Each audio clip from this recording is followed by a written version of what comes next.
Izin memperkenalkan diri, nama saya Clarissa Amelia dengan NIM 122410019.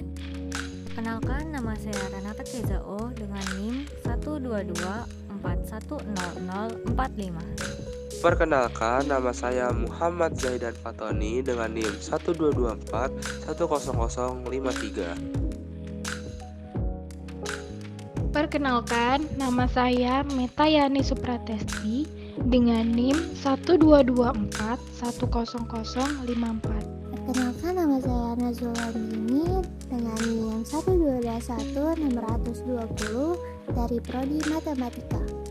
Perkenalkan, nama saya Evi Julianti Sirait dari Prodi Matematika dengan NIM 122160022. Gaya Lorentz. Gaya Lorentz ditemukan oleh salah satu ilmuwan asal Belanda yang bernama Hendrik Antoon Lorentz sekitar tahun 1853 sampai dengan 1928. Gaya Lorentz adalah gaya yang ditimbulkan oleh adanya arus listrik dalam medan magnet. Jadi, jika kita memiliki benda konduktif yang ditempatkan dalam suatu medan magnet, lalu kita aliri benda tersebut dengan arus listrik, maka akan menciptakan suatu gaya yang dapat menggerakkan benda tersebut yang juga disebut sebagai gaya Lorentz. Motor listrik. Motor listrik adalah alat yang dapat mengubah energi listrik menjadi energi mekanik atau gerak. Motor listrik sederhana ini merupakan salah satu penerapan dari gaya Lorentz. Kaidah tangan kanan. Gaya Lorentz memiliki besaran dan arah. Arah gaya Lorentz mengikuti aturan tangan kanan dan selalu tegak lurus terhadap arah arus listrik dan induksi magnet yang ada. Untuk kaidah tangan kanan gaya Lorentz ini sendiri yaitu menggunakan 3 jari, yang mana ibu jari sebagai arah arus listrik atau I, jari telunjuk sebagai arah medan magnet atau B, jari tengah sebagai arah gaya Lorentz atau F. Rumus gaya Lorentz digunakan untuk menghitung besarnya gaya Lorentz yang timbul dalam suatu medan magnet. Rumusnya dapat kamu lihat sebagai berikut. F sama dengan B dikali I dikali L dikali sin theta. Dengan keterangan F sebagai gaya Lorentz dengan kesatuan Newton, B yaitu medan magnet dengan satuan Tesla, I yaitu kuat arus listrik dengan satuan ampere, L yaitu panjang kawat berarus listrik yang masuk ke dalam medan magnet dengan satuan meter, theta yaitu besar sudut yang terbentuk antara medan magnet dan arus listrik. Prinsip kerja. Motor listrik ini memanfaatkan prinsip kerja dari gaya Lorentz. Pengoperasian dasar motor listrik ini hampir sama dengan pengoperasian dasar galvanometer. Motor listrik yang digunakan dalam percobaan kali ini adalah dinamo kecil. Dinamo dihubungkan kepada poros baling-baling kipas angin dan juga sumber daya baterai. Apabila arus masuk menuju dinamo, maka arus akan berubah menjadi elektromagnet. Dua buah kawat listrik sejajar yang diletakkan berdekatan akan mengalami gaya Lorentz berupa gaya tarik-menarik. Apabila arus listrik pada kawat tersebut searah, namun akan berupa gaya tolak-menolak apabila arus listrik pada kawat tersebut berlawan arah. Dalam dinamo terdapat banyak kumparan gulungan kawat yang dapat berotasi pada sebuah medan magnet. Semakin banyak lilitan dan semakin dekat jarak magnet dengan kumparan akan menyebabkan baling-baling kipas angin tersebut berputar semakin cepat. Alat dan bahan. Alat dan bahan yang digunakan pada pembuatan kipas portable ini ialah 1. Baling kipas, 2. Lilin, 3. Korek api, 4. Dinamo mini, 5. Kabel, 6. Lem, 7. Gunting, 8. Pisau, 9. Botol plastik, 10. Alas.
Kelebihan 1. Pembuatan kipas angin portable ini tidaklah rumit, sehingga siapapun juga dapat membuat. Alat yang dibutuhkan tidak memerlukan biaya yang mahal karena alat-alatnya yang biasa kita gunakan dalam kehidupan sehari-hari. 2. Sumber listrik. Sumber listrik berasal dari baterai, jadi tidak memerlukan sumber aliran listrik yang besar. Untuk kekurangannya, 1. Tidak cocok untuk kecepatan tinggi dan berdaya besar. Yang kedua, kawat kumparan mudah terlepas dari kawat penyangga. Yang ketiga, cepat rusak bila dibandingkan dengan kipas modern.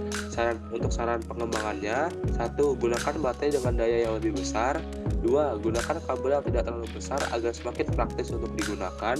3. Gunakan dinamo dengan lilitan yang cukup agar putaran tidak terlalu cepat dan tidak terlalu lambat. Yang keempat, percobaan dengan alat dan bahan yang lebih baik lagi untuk menghindari kegagalan dalam percobaan. Dan yang terakhir, memperhatikan gaya-gaya dari luar bisa mempengaruhi kinerja alat. Kesimpulan, kipas angin portable merupakan salah satu penerapan dari motor listrik searah yang menggunakan prinsip kerja gaya Lorentz.